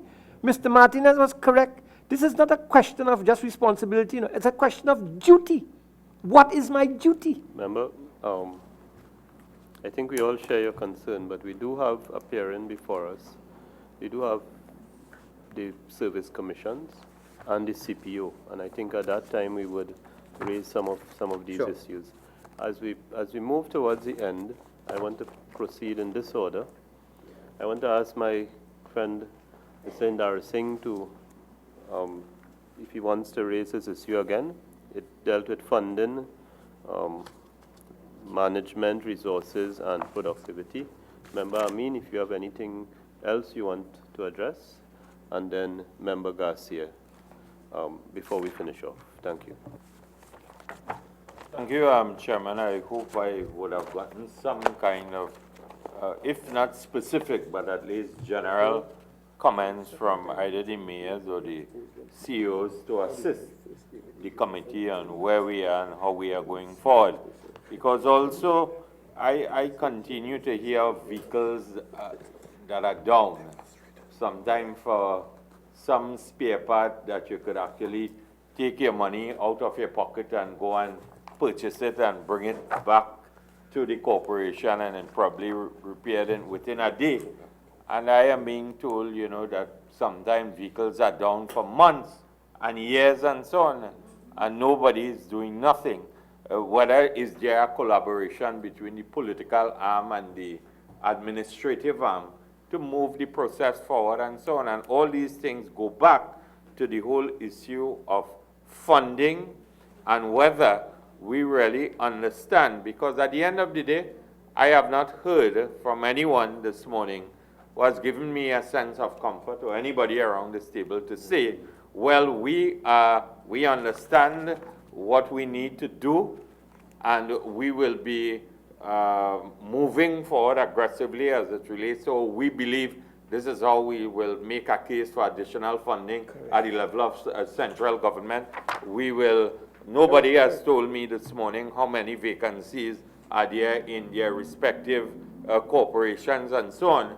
And we will be liaising with the line minister. We will be hoping that there can be interaction with the service commission and so on to fill the vacancies. And I made the point about when you fill the vacancies, what are you going to, how are you going to address the whole question of productivity and getting the desired results on behalf of the ordinary person when he or she steps out of his home. Local government impacts upon his or her sanity and well-being and dignity of himself and herself and their respective families and so on. Okay, when people go to the recreation ground, sometimes to the cremation grounds to use a washroom and so on, sometimes it's locked, sometimes it's non-functional, sometimes there's no toilet paper and so on. I have been blasted with comments and so on when I go to either the Waterloo cremation site or the Caroni cremation site from humble, ordinary tax-paying citizens who expect people who hold the responsibilities to lift the bar as it relates to local government amenities and so on. Thank you, Member. We've heard this morning that there are corporations who have done some work. Mayor Regrello referred to minutes. Mayor Martinez referred to some work that was done. Mayor Julian pointed to work collaboration with Point 14. What I want to ask is that the bodies that are before us provide in writing to this committee the steps that have been taken to prepare for the implementation, whatever form the legislation takes eventually. We know that some of the core elements are going to remain. And whether or not we have this bill, the planning and facilitation of development legislation would require some changes in the municipalities. I want to invite Member Amin, followed by Member Garcia. Thank you, Mr. Chairman. Although this committee is designed to examine the bill before us, it is inevitable that the ills in local government will come up. It is also very clear, Mr. Chairman, that there is a pervasive problem of corruption within regional corporations that this legislation does not fix. We have heard from the testimonies here that the reporting and disciplining of employees remains an area where that has not been fully implemented. But I am aware that there are regulations in the Public Service Commission as well as the Statutory Authority Service Commission for disciplining employees. But the entire system seems to be collapsing because of people being afraid of their insubordinates or just being comfortable with accepting mediocre performance. That is not addressed, that will not be fixed by the legislation before us at present. And while I know many mayors and chairmen will welcome the opportunity to be executive mayor or executive chairman, the question in terms of whether they will have that authority still remains. Mr. Chairman, one of the things that while I appreciate that the corporations will submit what they have done so far to prepare to implement this legislation, or what they intend to do, there are still some areas that need some clarification for the mayors and chairmen. Mr. Chairman, I also want to say for the record that I feel that this session is really not enough. I know we have another session with the regional corporations. We are dealing with the boroughs and cities today. But it is really not enough for us to go through all the aspects of the bill. And Mr. Chairman, an area of concern that I raised still has not been addressed, and I want to get the views of the idea of the Executive Council as opposed to the present council, and the fact that some members of the council could be left out from decision making. I think this is very critical for democracy and representation. That is one. And Mr. Chairman, an area that has not, so that is one I would like to get some answer to, but an area that has not been touched on, and I don't think we should allow the CEOs from the cities and boroughs to leave without having an input. We had probably for the first time in the history of the country an issue after an election where there was a corporation with equal number of councillors and equal number of aldermen.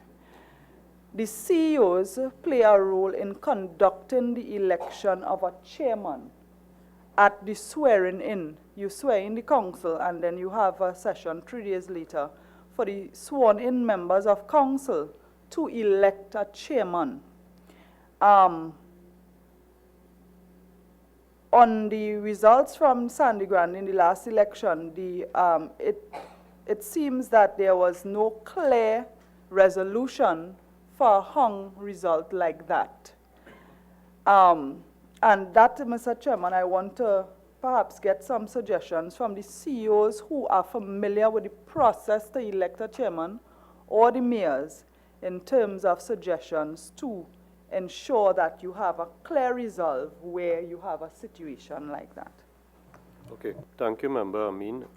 Let me just say, on your first issue, the issue of corruption, discipline, and the role of mayors. I think the better way, as I indicated before, we should approach that in our discussions with the Public Service Commission and the SASC and the CPO. On the issue of the Executive Council, the committee could raise those matters with the CPC because it is really a drafting issue. We've heard from the mayors how they see it working. We've heard the concern raised by the CEO for Port of Spain on the reporting, and the committee will in its discussion with the CPC, understand how it will flow. But it is also an issue we could raise with the Public Service Commission and the SASC in terms of how this change in relationship will be accommodated in the current regulations and so on. The matter of the outcome and dealing with the outcome of a municipal election is, of course, the way in which the bodies are elected. It's addressed in the current legislation, and also there are changes in the bill. And again, we could ask the CPC to work with us on that, having regard to what happened, what currently happens, or what could happen.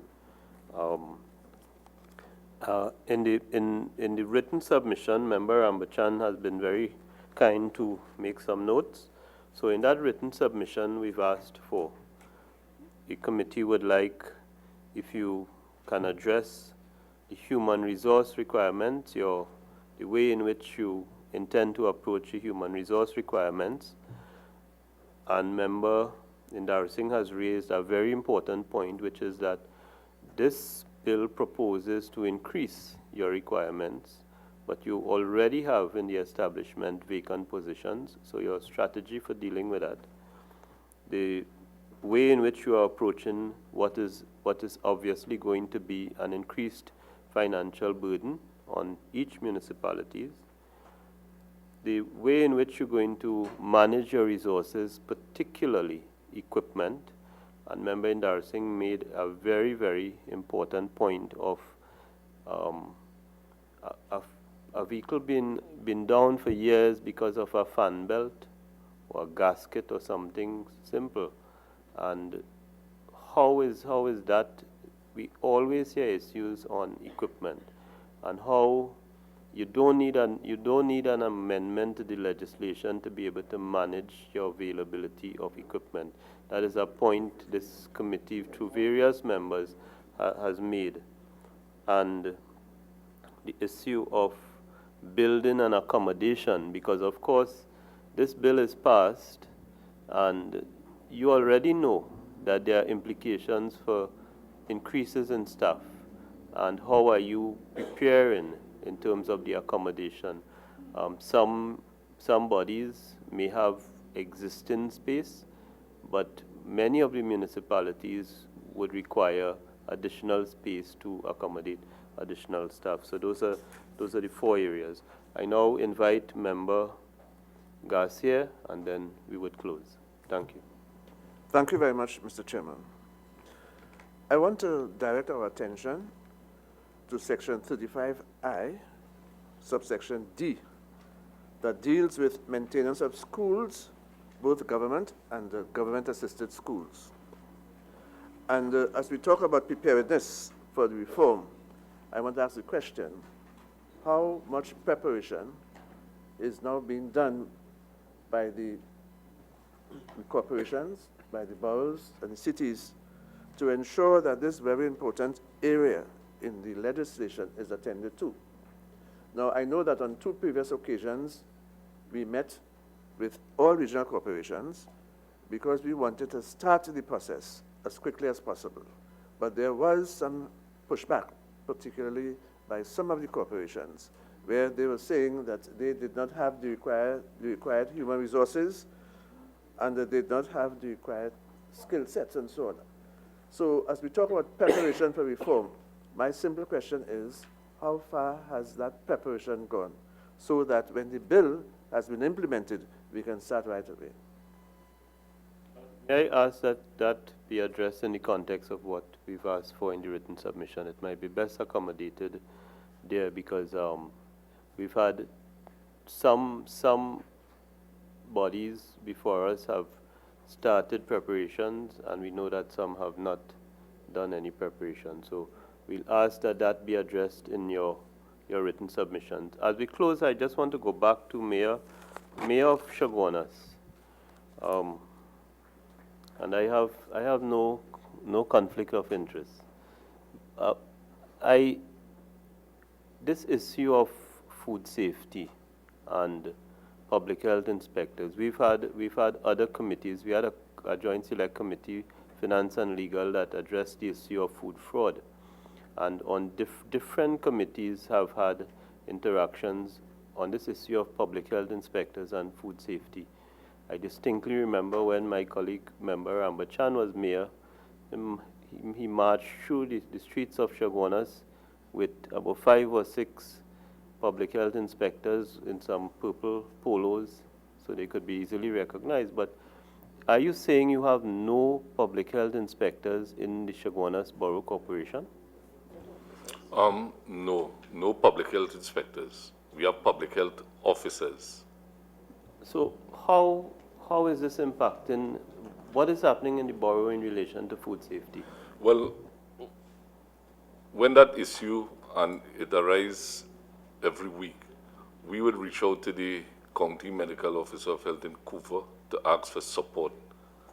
If we have, well, there will be complaints that if they could address those complaints well. So, I mean, it's as critical as that.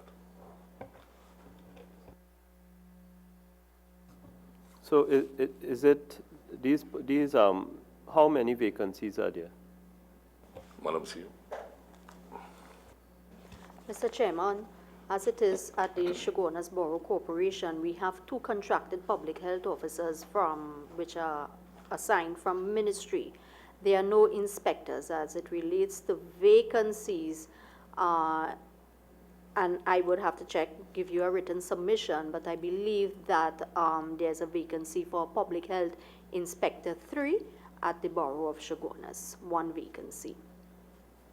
Okay, so we'll await that submission in writing. I also know, if I may, that there was an advertisement recently by ministry to fill for public health inspectors 2 at the various municipalities.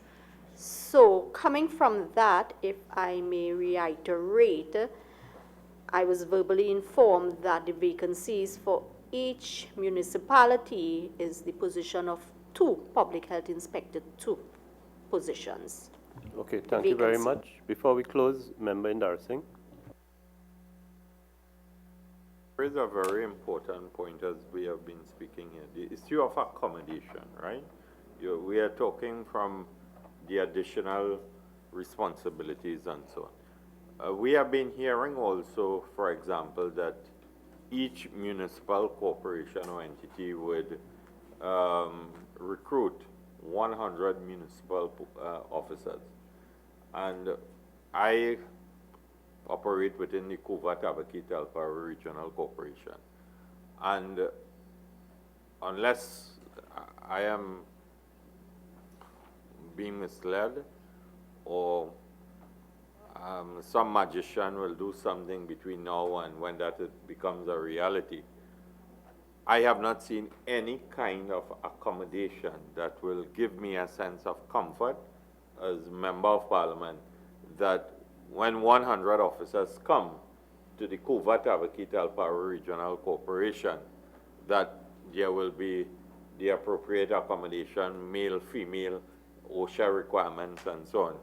And I do not know if we could get the submissions from not only these that are here, but the other corporations to know what is the status as it relates to that from an accommodation point of view also.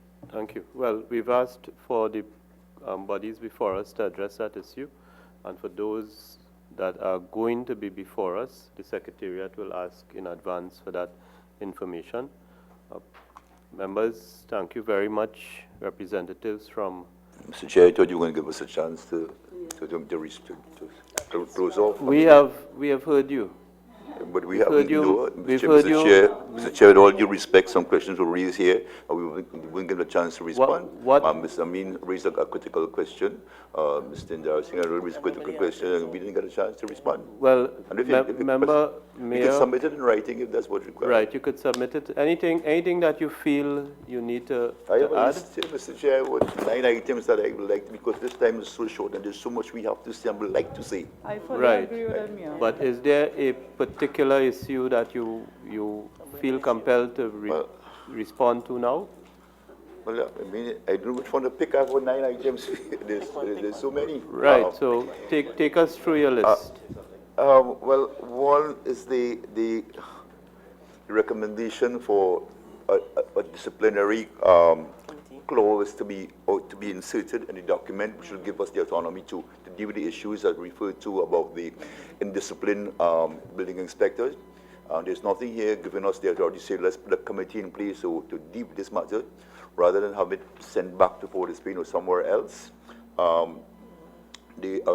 Somebody spoke about our productivity, our chart to deal with these matters, where we can address the vacancy issues. It's been going on for quite a while now. The SASC issues we have so many people acting or not even present.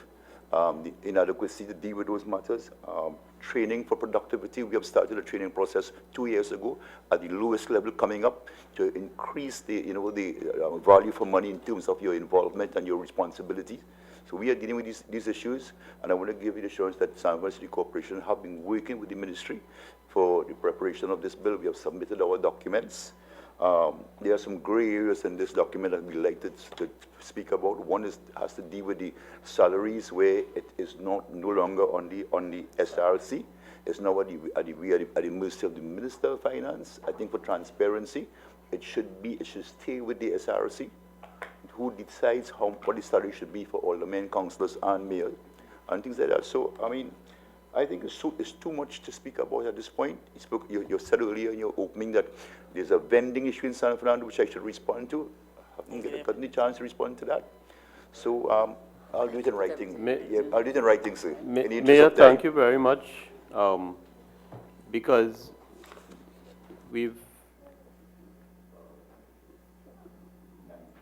when you submit something in writing, as we've invited you to, then the committee looks at what has been submitted. If we feel the need to call you again, we do that, or seek clarification. The purpose of the meeting is not to explore every word in the legislation. The purpose is to get a good sense of what the issues are. For example, the SASC, the disciplinary matter you've raised, the clause. That is something that is interesting, but now that you've mentioned it, in our discussions with the service commissions, it is a matter we would raise. So the whole issue of managing the 2 categories, the public, or 3 categories, the public servants, the SASC, and the contract officers. The issue of salaries is something that is in the bill, and if you... Opening and closing of the cemetery is now at the mercy of the minister decides that. Right. So what is the purpose of having a corporation run by executive mayor, and you have to, and the minister can tell you when to open your cemetery and when to close it? That's in there. Right. So we look forward to your written submissions. Thank you, sir. Thank you very much. San Fernando, Port of Spain, Chaguanas, Arima, Point Fortin, the representatives from the CPC. Did you want closing comments from me? My colleagues on the committee, thank you very much for a very fruitful, a very helpful session. And if there is anybody anxious to make a closing submission, we'd be happy to receive it in writing. Thank you very much.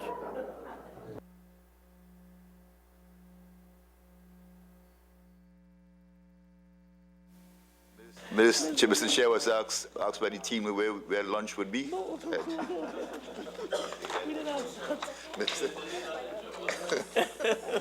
Look, somebody say Cape Town.